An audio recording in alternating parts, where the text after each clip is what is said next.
Stop scrolling, put your phone down on the table, and listen to me. You clicked on this video because you are looking for a date. You are looking for January 23rd. You are looking for that notification from your bank that says a deposit has cleared. You have seen the headlines. You have seen the viral posts claiming that a fourth stimulus or a special tax rebate is hitting accounts starting this week. You are desperate for that liquidity because the cost of groceries has doubled. Your rent is suffocating you and your credit card balance is screaming for mercy. The government knows this. They know you are desperate.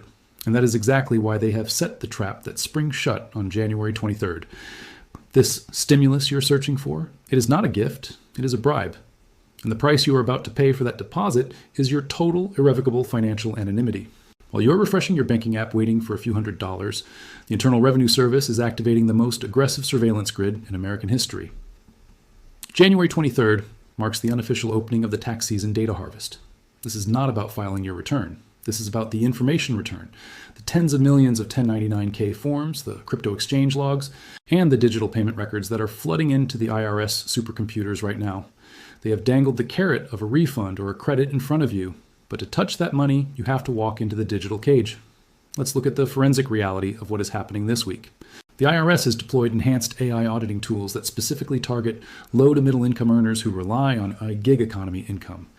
You think you are just filing for your earned income tax credit or your child tax credit, the so-called stimulus checks of 2026. But to claim that money, you are being forced to reconcile every single transaction you made in the last 12 months. Did you sell a couch on Facebook Marketplace? Did you drive for Uber for 3 weeks? Did you trade $200 of Bitcoin? The system is waiting for you to lie. Or even worse, it is waiting for you to tell the truth, effectively admitting that you are part of the shadow economy they are desperate to crush. The psychology here is predatory. They have intentionally created an economic environment of scarcity. They broke the supply chain, they printed the inflation, and they crushed your purchasing power. Now, like a benevolent master, they offer you a crumb of your own money back, labeled as relief. But notice the timing. This comes exactly as they roll out the new threshold reporting requirements and the pilot programs for direct file, where the government calculates your taxes for you. They want to be the accountant, the bank, and the judge. By accepting their stimulus, by rushing to file on January 23rd to get that quick cash, you are validating their new system. You are voluntarily uploading the map of your financial life into a database that will never delete it. You are trading your privacy for a check that won't even cover 1 month of rent in this inflated economy.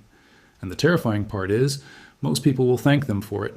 They will celebrate the deposit, ignoring the shackles that just clicked onto their wrists. This isn't relief. This is a purchase agreement. They are buying your compliance. Let's strip away the government talking points and look at the forensic accounting. The media wants you to believe that this aggressive new surveillance grid, the 1099-Ks, the AI audits, the obsession with your $600 transactions, is about tax fairness. They want you to believe that the United States government is hunting down your side hustle because they need the revenue to balance the budget. That is a mathematical lie. Look at the ledger. As of December 2025, the U.S. national debt has officially crossed $38 trillion. We are currently adding over $6 billion of new debt every single day. The interest payments alone on that debt have exploded to nearly $1 trillion a year. Do the math with me. If the IRS managed to tax every single eBay sale, every Uber ride, and every Venmo transfer in the entire country, it would generate enough revenue to run the federal government for maybe 4 hours. It is a rounding error. It is irrelevant. So if they don't need your $600 to pay the bills, why are they spending billions on AI systems to track it? The answer is systemic liquidity. The banking system is insolvent. The banks are sitting on hundreds of billions of dollars in unrealized losses, assets that are worth far less on the open market than they are on the books. We saw the cracks form in 2023 with Silicon Valley Bank, but the structural rot has not been fixed. It has been papered over. The banks are terrified of one thing, the silent exit. They are terrified that you will take your money out of the system. In a fractional reserve banking system, the money you see on your screen does not actually exist in the vault. It has been lent out, leveraged, and rehypothecated. The banks only have enough liquidity to cover a tiny fraction of total deposits. If a critical mass of people decides to withdraw their stimulus check in cash or move it into physical assets like gold or silver, the illusion collapses. This is why they need to see every penny. The surveillance grid is not a tax collection tool, it is a containment wall. They are building a digital fence around the banking system. By forcing every transaction onto a reported 1099-K network, they are effectively demonizing cash and criminalizing privacy. They need to know exactly how much liquidity is moving through the real economy so they can manage the burn rate of the dying dollar. Think about the stimulus arriving on January 23rd. It is digital. It arrives via direct deposit. It lives on a server. As long as you spend it using a card or an app, that money stays inside the banking ledger. It shores up their balance sheets, but the moment you try to move it outside, the moment you try to turn those digital digits into something real, you trigger the alarm.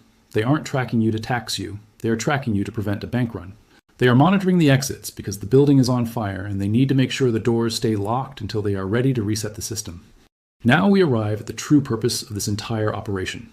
The frantic push to get you to file early, the obsession with tracking your $600 transactions, and the sudden rollout of stimulus payments on January 23rd, these are not isolated events. They are the coordinated beta test for the ultimate tool of control, the central bank and digital currency, or CBDC.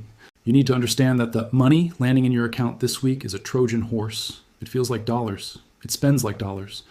But the infrastructure moving it has changed. The government learned a critical lesson during the 2020 pandemic lockdowns. They learned that if they send you a check, you will do exactly what they want. You will stay home. You will close your business. You will comply. But they also identified a flaw in the old system. They could not control how you spent that money. Some of you saved it. Some of you bought guns. Some of you bought silver. Some of you invested in assets that bet against the government. To the central planners, that freedom is a bug in the software. They need a currency that is not just a medium of exchange, but a mechanism of enforcement. Enter the digital dollar. The surveillance grid we discussed in the last section, the 1099K dragnet, is simply the data collection arm. The CBDC is the enforcement arm. By accepting the stimulus via direct deposit, and by using the new instant payment rails like FedNow, which are quietly being integrated into banking apps under the guise of faster access to your funds, you are stepping onto the new highway. This highway does not lead to financial inclusion. It leads to a digital prison where your money is programmable. Imagine the near future that is being built right now. In this system, the stimulus you receive on January 23rd isn't yours. It is a line of code given to you by the Federal Reserve, and that code comes with conditions. Maybe the stimulus check has an expiration date. You must spend it within 30 days to stimulate the economy, or it vanishes from your wallet. Negative interest rates become reality. You cannot save for the future. You are forced to live hand to mouth at the speed of their algorithm, but it gets darker. Because they are tracking every $600 transaction, they know your habits. They know you buy red meat. They know you buy gasoline. They know you donate to certain political channels. In a CBDC world, they can toggle your purchasing power based on that data. You walk into a grocery store to buy steak for your family. You tap your phone. Transaction denied. Why? Not because you don't have the funds, but because you have exceeded your carbon allowance for the month, or because your social compliance score dropped after you posted something controversial online. This is the dystopian reality of the digital prison.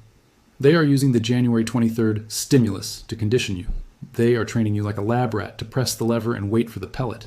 They want you to associate the government with sustenance. They want you to fear the audit more than you fear the loss of your liberty. They are normalizing the idea that the government has a right to be the third party in every single interaction you have.